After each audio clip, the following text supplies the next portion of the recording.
আসসালামু আলাইকুম রহমতুল্লাহি ওবরকাতুহু। সম্মানিত দর্শক, জামাতের আলোচিত সংসদ সদস্য আমির হামজা নানা কারণে তিনি আলোচিত আওয়ামী লীগ জমানাতে বেশ কয়েকবার জেল খেটেছেন। ওয়াজের ময়দানে সুরেলা ওয়াজ করেন।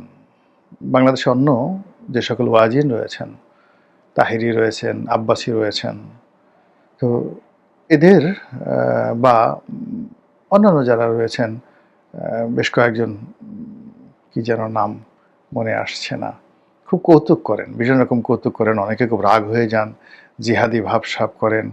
তো এরকম যারা আছেন সবারই একটা চরিত্র গড়ে উঠেছে। কিন্তু সেই দিক থেকে মানে আমির হামজা, মানে তার উপাধি হলো ভার্সিটির মাল, হুজুর ভার্সিটির মাল। সেকেন্ড উপাধি হলো রশ্মিকা মান্দানা।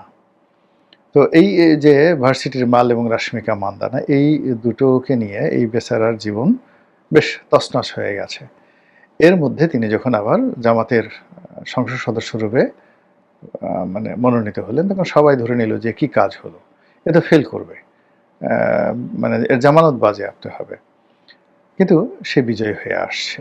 বিজয়ী যেহেতু হয়ে আসছে, সে যেন তেন লোক না, তার যথেষ্ট যোগ্যতা আছে, ক্ষমতা আছে। এটা মানে যেহেতু আমিও একটা নির্বাচন করেছি, নির্বাচনের মাঠে জয়লাভ করাটা এত সোজা নয়। যেভাবেই বলেন না কেন, বিজয়ী হতে প্রচুর শ্রম দিতে হয়, মেধা দিতে হয়, কৌশল অবলম্বন করতে হয় এবং যাকে বলা মেহনত করতে হয়।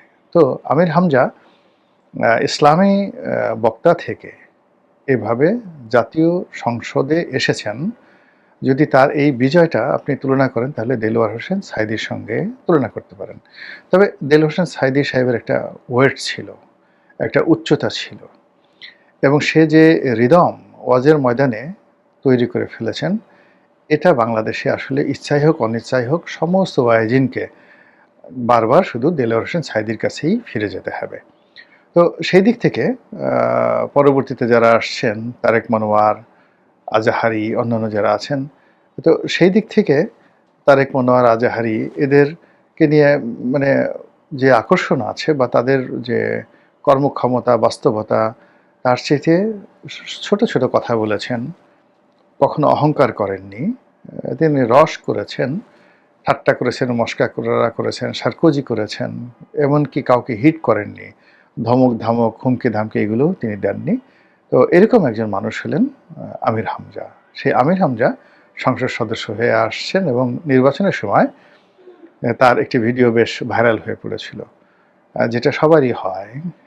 আমাদের জমায় আমরা এটা করেছি কিনা মনে নেই।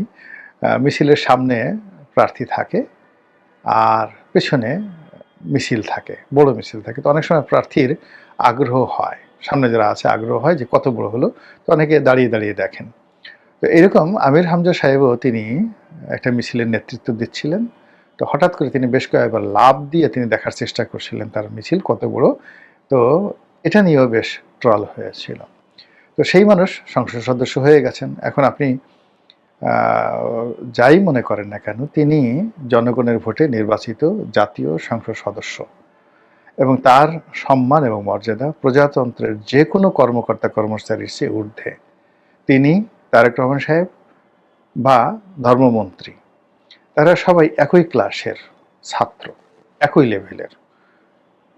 প্রধানমন্ত্রী হলেন জাস্ট টিম লিডার বা captain, not more than that, কিন্তু তারা একই ক্লাসের।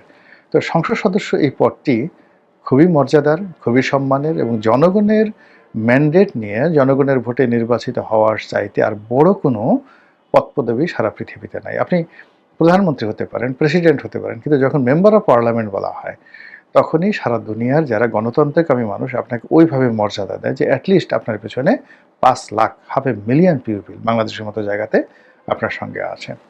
তো তিনি জনাব মাননীয় সংসদ সদস্য আমির হামজা, তিনি বিএনপির যারা সংসদ সদস্য রয়েছেন তাদেরকে হুমকি দিয়েছেন, ইমানি ভাষায় হুমকি দিয়েছেন যে আমরা সংখ্যায় অল্প 78, এই 78 জন সংসদ সদস্য আমরা এমনভাবে চালচলন করব, এমনভাবে কথাবার্তা বলবো, এমনভাবে আমাদের জীবন গঠন করব, এমনভাবে আমাদের আদর্শ আমরা এই সমাজে প্রতিষ্ঠা করব, যার ফলে আমাদের এই কর্মকাণ্ড দেখে বিএনপির ২১২ জন লোক যারা আছেন তাদের জীবন তছনছ হয়ে যাবে।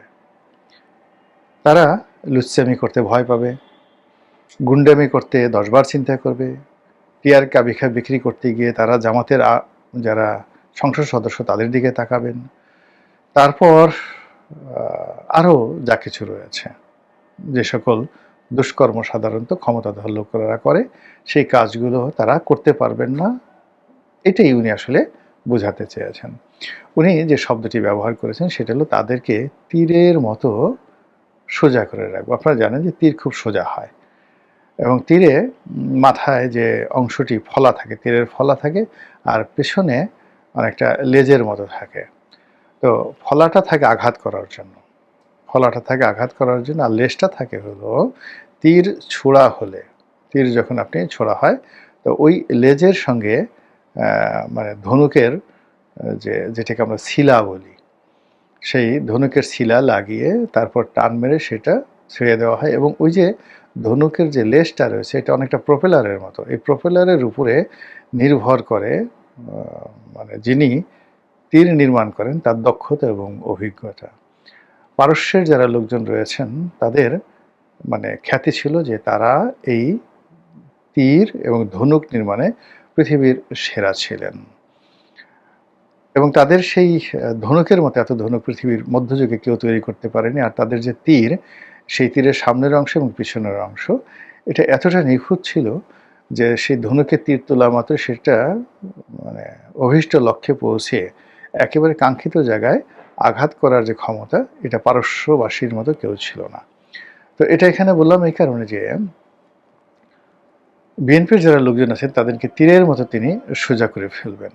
ভালো কথা। এখন তীরের যে অংশটি থাকে লাঠির মতো সেটি সোজা করবেন, নাকি পেছনের যে প্রোপেলার আছে আর সামনে বিএনপির যে তীর, সেই তীরের যে ফলাটা রয়েছে সেই ফলাটা যদি সোজা করতে না পারেন, ভোঁতা করতে না পারেন, তাহলে তো তার জন্য ভালো হবে না, বরং এটা বুমেরাং হয়ে যাবে। তো এনিওয়ে তিনি সাহস করে কথা বলেছেন, বিএনপিকে সমালোচনা করেছেন। বিএনপি নেতাদেরকে তিনি একটি চ্যালেঞ্জ ছুড়ে দিয়েছেন যে জামাতের যারা লোকজন রয়েছে এবং তাদের সঙ্গে এনসিপির যারা রয়েছেন তারা অবশ্যই সেই কর্ম করবেন না যে কর্ম বিএনপির লোকজন করবে, এবং যে কর্মের কারণে বিএনপির লোকজন জনগণের মধ্যে নিন্দিত হবে। আমি এটাকে সাধুবাদ জানাই। ইতিমধ্যে জামাত বেশ একটা বিষয়ে মানে ব্যতিক্রমধর্মী একটা নজির তৈরি করে ফেলেছে, আর সেটি হলো তারা ট্যাক্স ফ্রি গাড়ি নেবেন না, সরকারি প্লট নেবেন না, এরকম একটা ঘোষণা দিয়েছেন। এবং এর ফলে বিএনপির যারা এমপি তাদের অনেকের মাথায় হাত পড়েছে। আমি ব্যক্তিগতভাবে জানি অনেক এমপি শুধুমাত্র এমপি হয়েছেন ট্যাক্স ফ্রি কোটা একটা ভালো মানে রোলস রয়েস গাড়ি আনার জন্য, কিংবা ধরুন আগে তো শুধুমাত্র ডিজেল গাড়ি আনা যেত জাপান থেকে, এর বেশি আনা যেত না। কিন্তু সবাই ধারণা করেছিল যে তারেক রহমান সাহেবের কিন্তু গাড়ি প্রীতি রয়েছে, মানে তার অন্য যে সবাই বলে যে তারেক রহমান সাহেব বিড়ালকে ভালোবাসেন, বিড়ালকেও তিনি ভালোবাসেন, কিন্তু তার সবচেয়ে পছন্দের হলো তিনি গাড়ি পছন্দ করেন। এটা কিন্তু তার একটা দুর্বলতা। তো সেই দুর্বলতা তার অনেক আগের থেকেই ছিল। ভালো একটা গাড়ি দেখলে তিনি তাকিয়ে থাকেন বা কেনার চেষ্টা করেন বা ব্যবহার করার চেষ্টা করেন। তো এটা আমি জানি। তো আমি জানি, নানাভাবে আমি জানি এটা। তো সেই দিক থেকে যারা গাড়ি প্রেমী তারা চিন্তা করেছিল যে ঠিক আছে, আওয়ামী লীগ একটা ছোট লোকের দল, মানে নৌকা করে, এদের মন ঠন ছোট, তারা এমপিদেরকে যে গাড়ি আমদানির লিমিট দিয়ে দিয়েছে, সেই লিমিটের মধ্যে থেকে জাপানি গাড়ি তাকে আমদানি করতে হতো, ভালো ভালো কোনো গাড়ি আমদানি করতে পারেনি। কিন্তু আপনারা যদি 1991 সনে কিংবা 2001 সনে সেই বিএনপির এমপিদের গাড়িগুলো দেখেন, সেখানে দেখবেন যে অনেক নামকরা সেই রেঞ্জ রোভার, মার্সিডিস, তারপরে হ্যামার, এই গাড়িগুলো কিন্তু তারা এনেছিল। তো এইবারও অনেক বিএনপির সংসদ সদস্য তারা মনে করেছে যেহেতু আমাদের ভাইয়া মানে তারেক ভাই তিনি গাড়ি পছন্দ করেন, তো কাজেই ওই বারটা তুলে দিয়ে এইবার যার যেভাবে সামর্থ্য, 5,000 হোক 10,000 হোক, কেউ যদি তার সামর্থ্য অনুযায়ী রোলস রয়েস যেটা কুলিয়ান সবচেয়ে দামি গাড়ি, কিংবা সেঞ্চুরি জাপানের গাড়ি সেঞ্চুরি সেটা আনতে চায়, কেউ যদি বেন্টলি আনতে চায়, অডি আনতে চায়, তারা আনতে পারবে, ডাজ নট ম্যাটার। এরকম আশা নিয়ে যারা এমপি হয়েছিলেন তাদের কিন্তু কপালে হাত পড়েছে এবং তারা সবাই সেই জামাতের যারা লোকজন আছেন তাদের প্রতি ভীষণ বেখাপ্পা হয়ে পড়েছেন।